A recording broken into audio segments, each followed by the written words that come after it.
Hello बच्चों, कल है आपकी गणित की पेपर और गणित की पेपर के लिए आ गई है कृति मिस लेकर के बहुत सारे सवाल। और सवाल के को हम लोग हल करके देखेंगे कि क्या आता है, रिजल्ट क्या। लेकिन बच्चों आप लोग बहुत मेहनत कीजिए, क्योंकि गणित एक ऐसा पेपर है, बस थोड़ा सा के लिए गलती हो जाता है। तो आप लोग थोड़ा ध्यान से देखिएगा सारे क्वेश्चन आंसर। चलिए सॉल्व करते हैं, थोड़ा आगे बढ़ते हैं। 7√5 का एक अपरिमेय संख्या है, उसको हम क्या करेंगे, सिद्ध करेंगे। ठीक है, सिद्ध करने के लिए क्या करना है, 7√5 एक अपरिमेय संख्या है। अब हम करते हैं, माना कि 7√5 एक अपरिमेय संख्या है। यदि यह परिमेय है तो हम इसे a/b में के रूप में लिख सकते हैं, जहाँ a और b दो सह अभाज्य पूर्णांक है और b 0 है। 7√5 बराबर a/b। ठीक है, 7 को दूसरी ओर ले जाने पर हमें प्राप्त होता है, क्या होता है, √5 बराबर a/7b, है ना। चलिए तर्क देखते हैं। चूँकि a 7 और b सभी पूर्णांक हैं, इसीलिए दाहिना पक्ष क्या होगा, a/7b एक परिमेय संख्या होगी। लेकिन हम जानते हैं √5 एक क्या है, अपरिमेय संख्या है। तो यह बराबर नहीं है, यहाँ एक विरोधाभास उत्पन्न हो रहा है, क्योंकि यह अपरिमेय संख्या कभी भी परिमेय संख्या के बराबर नहीं हो सकती है। ठीक है, तो 7√5 क्या है, परिमेय संख्या।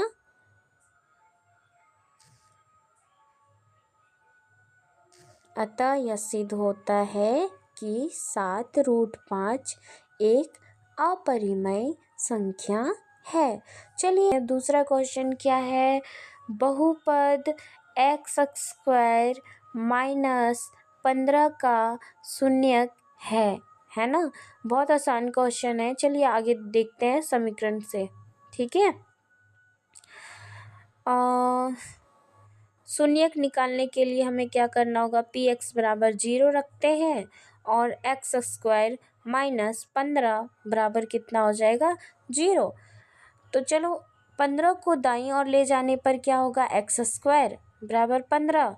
उसके बाद वर्गमूल निकालेंगे तो x बराबर ±√15, है ना। अब इसका अर्थ क्या होता है, x के दो मान संभव हैं, x बराबर √15 और x बराबर -√15, है ना। तो हम क्या जानते हैं कि ये स्क्वायर माइनस बी स्क्वायर बराबर ये माइनस बी इंटू ये प्लस बी होता है। तो यह x² -15 को हम x² माइनस इंटू √15² लिख सकते हैं, है ना। तो यह अब बहुपद x² -15 के शून्यक √15 और -√15 है। हम तीसरे क्वेश्चन की ओर।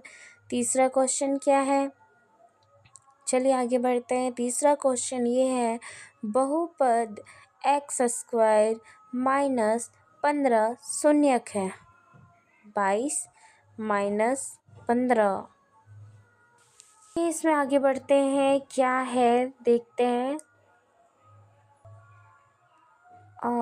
क्या है, x² -15 के शून्यक निकालने के लिए हमें बहुपद को 0 के बराबर रखना होता है और x² -15 बराबर 0। तो -15 को बराबर की दूसरी ओर ले जाने पर वह क्या हो जाएगा, +15 हो जाएगा। उसके बाद अब दोनों तरफ का वर्गमूल निकालेंगे और याद रखेंगे कि वर्गमूल लेने पर मान धनात्मक और ऋणात्मक दोनों हो सकते हैं, है ना। तो अल्फ़ा बराबर √15 और बीटा बराबर। अगले क्वेश्चन की ओर। क्वेश्चन है, एक द्विघात बहुपद जिसके शून्यकों का योग तथा गुणनफल क्रमशः -3 और 2 है। ये क्वेश्चन बहुत बार आया बाबू, एक बार ध्यान से इसे सीख जाइए। देखिए क्या है, पी एक्स बराबर एक्स स्क्वायर